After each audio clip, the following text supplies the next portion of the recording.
Right, we want to solve for x given the exponential equation 5 to the power x minus 3 to the power x equals 16, and we present a solution to this problem in a step-by-step fashion as follows. Right, so we begin by noting that we have 5 to the power x minus 3 to the power x, and the result is 16, which means you have 5 to the power x over 2, and we square this, minus 3 to the power x over 2, and we square this, and the result is 16.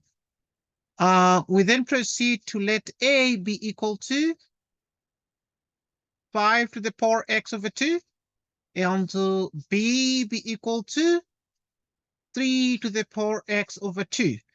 Right, so in the place of 5 to the power x over 2, we put a. In the place of 3 to the power x over 2, we put b, and we have a squared minus b squared equals 16. So this means that we have a squared minus b squared equals 16. And the difference of two squares, meaning this is a minus b into a plus b. Okay, so now there are a couple of things we can do here. We attempt to solve here this particular equation, and we can let,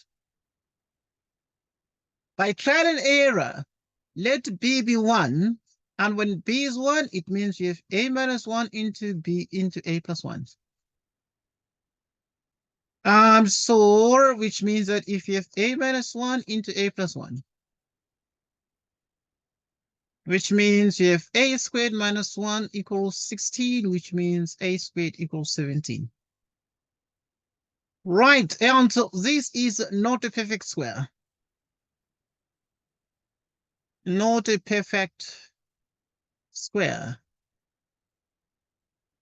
Right, and for it actually makes it easier. So now, because it's not a perfect square, and if you solve for a, you'll get that a is the square root of 17, or which is potentially plus or minus, or in which case, therefore, let us try to do the next thing. So we actually now consider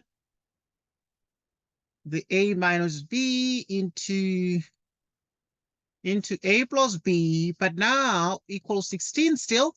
But now we let b be 3. A minus 3 into a plus 3. Which means a minus 9 is 16, which means, yeah, a squared. Difference of two squares here. So this means a squared minus 9 equals 16, which means a squared is 25. Okay. If a squared is 25, what does it mean? A squared is 25.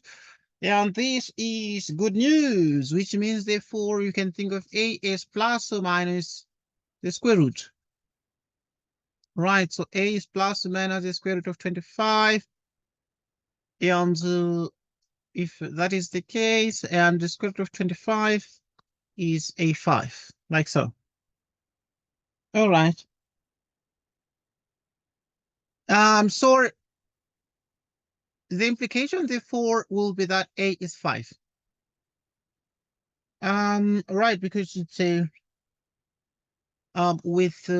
you remember that a is actually 5 to the power x over 2. So yeah, it makes sense to choose a as a positive because it's exponential. Right, so and what does this mean? So that, right, so if obviously now a is this, which means that you're gonna have what here? You're gonna have 5 to the power 1, which is 5 to the power x over 2.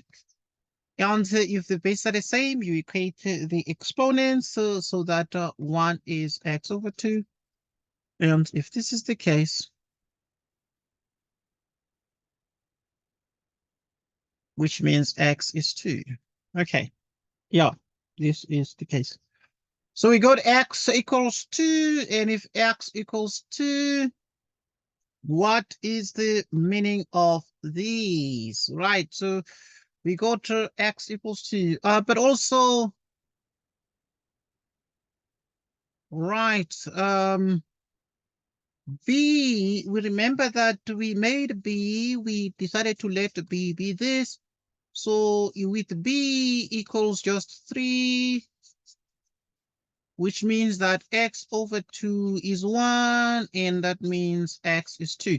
All right, so obviously, I mean, we are getting x equals 2 in both instances. So we got x equals 2 here, and we're getting x equals 2 there. And hence,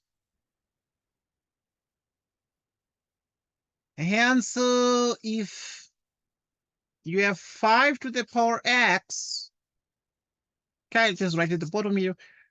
Hence, if you have 5 to the power x minus 3 to the power x equals 16, then x is exactly 2 only.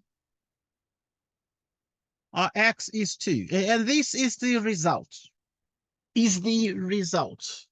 And now we can do a check. Let's do a check of this. So let's do in the next thing, we do a check. 5 to the power x minus 3 to the power x must be 16. With, you check it with x equals 2. So that would mean, therefore, you have 5 squared, substituting x by 2, and we have 3 to the power 2. And the 5 squared is a 25, minus 3 squared is a 9, and the result is 16. And yeah, this is awesome stuff. And we've got the result, and the answer is 16. And we have solved this problem in a step-by-step fashion. Thanks everybody for your time and watching, and goodbye to you.